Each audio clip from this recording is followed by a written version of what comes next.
Shokorinaan ilmoo isaa gara biliyoonatti gurgurate jedhamee odeessamaa jira. Shokorinaan ilmoo isaa gara Arabaatitti biliyoonatti gurguratee jira jedhamee odeessamaa. Haa ta'u malee garuu gurgurannillee namoonni akka odeeffatanitti shokorinaan ilmoo isaa kana mallaqatti jijjiiruuf akka deemu ofii isaatii immoo akka lafa biyya biraa deemuuf yaadutti imaan doorsisaa jira jechuudha. Mee har'a viidiyoon kun waliin laalletti ilma isaa kana akkamitti gatii mallaqaatitti jijjiiruuf deemu.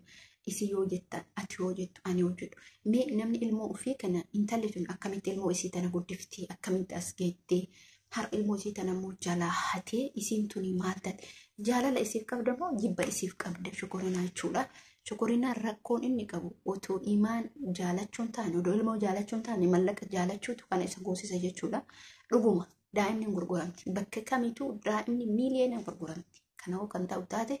Mee viidiyoo keenya walumaan laallaa. Assalaamu alaikum warahmatullahi wabarakatuh. Jirtu akkam nagaa keessan fayyaa keessan isin jechaa.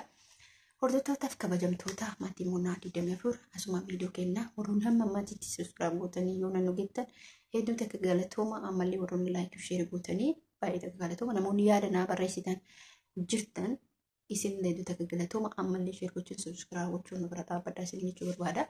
Hordoftootaaf kabajamtoota kiyyaa. Akkuma beekamutti imaan maal keessa jirti shokorinaan dhuguma mucaa kana mallaqatti jijjiiruu deemaa kan jettan taate ilmoo mallaqatti ni gurgurama salphamatti jechuudha. Yeroo ammaa kana keessatti ijoollee dhiiraa ijoollee dubaraa gurguramee ijoollee kana bakka itti gurguramu jira yookaan kan beektan ta'e ni gurgurama gara biyyoota faranjiitti deeman jechuudha. Gaafa kana biyyi faranjii nu guddisa jechuudha. Ilmaan kana ni guddifata. Ilmoo isaa akka kennatee miti beeka. Guddisanii ilmaan isaanii kana akkasuma kalola kan dhiirallee lola erguu danda'anii deebee mootuyyuu achumatti barsiisanii ilmoo ofii fakkeenyaaf obboleettii raachuu fudhadha. Obboleettii raachuu yeroo isin daa'imummaa fudhatanii guddisatanii jechuudha. Faranjiin ni guddifatti ilma ni guddifatti akkanuma hin ta'e miti. Isin galee isaan sareeyyuu faranjiin akka sareeyyuu akka namaatitti ilaalan jechuudha. Bakka ofii rafan bakka ofii taa'an nyaataan ofii nyaatan nyaachisan. Haa ta'u malee garuu namni keenya ilmoo ofii akkamitti sammuu akkamtu isaa yaada. Imaan nama hin qabdu imaan firri biraan jiru kophaa isii arge gaaf duraa fuudhee itti taphatee gate ilmoo isaa san jechuudha argatte ilmoo san ofirraan baafnee deetti ilma san kophaa guddifatte hirkattummaan namarratti jiraatte akkamitti firri hin qabdu jedha. Firri isii Oromoodha barate abbaa haadha kee bibsi biraan jiran isillee biyya ormaa keessa jirta isillee biyya ormaa keessa jirti. Ana kana ajaa'iba namni ilmoo isaa akkamitti mallaqatti jijjiira. Bar miiliyoona tokko asii kenna sakandii takkatti biraa taruu dandeetta. Oduu ati tarte ilmoo kee kanatu si yaadata. Ilmoo kee kanatu abbaa kee jedhee si yaadata oduu ati duute.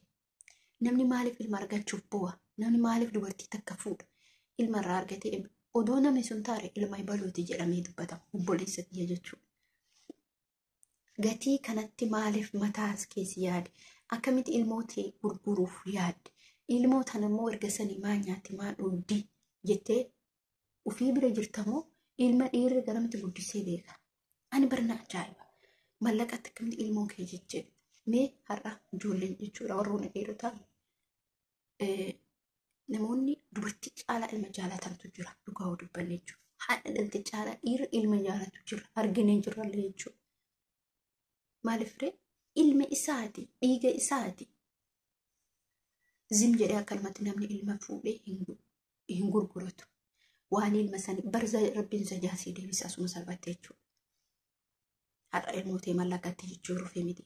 Ijoollee Yaman keessa jiran bakka shokorinaan jiru tattaafa jabaatanii halkanii guyyaa odoo rafin soixanii gurbaa kana seera jara oolchudha jechuudha. Akkuma beekamu Suudii keessatti biyya seera qabdu keessatti namni tokko gaaf nasbee namaa baasee nasbee isaatti bayaa hin beekamu caama kalee qabame kana jechuudha. Maaliif ree silaa biyya seera jiraattu ilmi haa ta'u akkuma kamuu ta'e biyyuma kamuu ta'e yoo hatamallee namni sun dirqama suuraan isaa bittinnaa'ee bakki jirutti soqamee maalafa jala hin jiraanne. Arabni immoo waan akkanaati irratti duuti. Arabni immoo ilmoo irratti nama ilmoo akkana godhu dhiisan dubartii namaa dubartiin dhiirri tokko gaafa ilaale isaan morma irraa muran. Kun seeraan ala jechuudha. Har'a ilmoo namaa hatee deebi'ee immoo mallaqa gaafata. Isiin tun uf qaltee sii kennite mallaqa. Ilma kee wajjin dafqitee guddisaa jirti bara. Seenan immoo si dagata bara. Viidiyoon tokko gaafa waraabame umri isaa guutuu ta'a.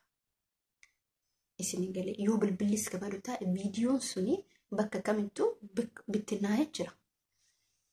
Miidiyaa waan ta'eef garuu mootuyyoo hadha ilmoo ofii namni akkamitti ilmoo ofii mallaqatti jijjiiruuf dhaabata. Ati nama akkamii ati akkamitti yaadda? Nuti warroonni mana namaa dalaynu ilmoo namaa guddifni gaaf biraa galu imimmaan kenna dhangalaasa ilmaan isaanii imimmaan nu duuka dhangalaasa sababni maanni fi nuti guddise waan ta'eef kadhale immoo san caaladha jechuudha. Imaan kadhalte halkanii guyyaa akka raafnetti beekan ofii kiyyaa beeka sababni illee ilmaan arabaa kana guddise hamma garaana nyaattu beeka dhugumatti jechuudha. Sakandii irraa turuu hin danda'u akka mataatti maaliif ree ofiin fi guddise waan ta'eef dhalle malee hin guddise garaas nyaatti jechuudha. Ati dhugaan arginu ati waa'ee ilmaan beektu ta'a. Garuu isiin dhalte immoo halkanii guyyaa imimmaan isii dhabaa nyaata dhugaatii dhabaa sammuun isii tuqamuuf deeme jechuudha. Waan isin ajaa'ibu durii keessatti dubartiin jedha. Dubartiin takka ilmi isii ilma tokko qabdi. Ilmi isii suni gara biyya yookiin tapha kaasii miilaa tapha fiigichoo irratti soore dhiifama. Fiigichoo irratti tura. Bara dargii sana fakkaata lafa deeme. Ilmi isii kana otoo oliin gelin torbee tokko alaa bultee aan dubartiin tuni. Dubartiin tun maal ala bulte ilmi isii saniif jechuudha. Hanga ilmi kiyya kun natti galutti maatti oliin galu jette. Ilmi isii san sadarkaa guddaa sanarra maaliif haadha waan taateef. Haadha jechuun isumattuu ilmoo haati bar ilma ofii beelofte isaa kenniti. Ofii dheebotte ilmaa kenniti. Ofii odoo beelofte ofii odoo daara qabdu ilma isii sanii daara baasuuf yaadde. Yoo uffata bareeda namarratti argattu ilmi isii san akkatti uffatu barbaadde. Yoo ilmi isii caama ilmi namaa ka ollaa gaarii dirate isilleen rakkattuun sun ilma isiitiin ifaajjee uffisuu barbaadde.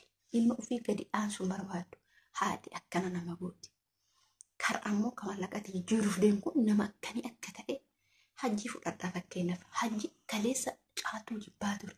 Har'a dhallaan teessisee nyaachisaa jira jechuudha. Maalirra ilma waan taateef hubadha odoo badaa ta'e hajjimatu badaa ta'a. Garuu mootuyyuu akkana ilmoon waan hundaa caaltu hajji irraa barumsa namaaf ta'a. Hajji jechuun hin argitan jechuudha. Kunuunsa inni caaltuu kunuunsaa jiru eenyumtuyyuu kan dubartii jaalatu hin kunuunsine hin gooneef jechuudha. Isinii galee yoo isinii galee namni akkanaati dhiirri akkanaati jechuudha. Badaan bar gamaan jedhamsitti fakkaate yoo dura riskiin keellee ka qabuun taate gaaf ilmoon dhalatu san riskiin keetillee banama jechuudha. Caaltuuf hajjiin jaalalli isaanii banamaa deema. Jaalalli duraanii caala otoo duraan wal daddarbanuu yoo haadhamuu sadarkaa guddaarra jira. Sababni isallee maal ilmi dhufee ilmi kun waa hundaaf riskii isaanii bane jaalalli isaanii bane jechuudha. Isin galee ilmi akkana nama godha. Gariin immoo sammuu hin qabne ilma mallaqatti jijjiiruuf deema. Isin galee kun hin taatu. Isin galee nama tokkotu jira jedha. Namni suni biyya Ameerikaatti kalee isaa baasamtee kalaaf du'a isaa murteessanii jiraachuu hin dandeettu yennaan gaafitti murteessan. Kalee isaa san miiliyoona 5tti gurguree rayyaala Qatar yoo fudhannee fakkeenyaaf Saudii yoo fudhannee Omaa yoo fudhannee bakkuma kamoo fudhanne namichi sun maal jedharree kalee isaa gurguramte miiliyoona guddaatti gurguramte san eenyuuf gurguraa jennaan gurguree farramee gaafa odoon ta'in duratti farramee kalee isaa san akka mallan isuni kalee ofii kana baasee ilaala.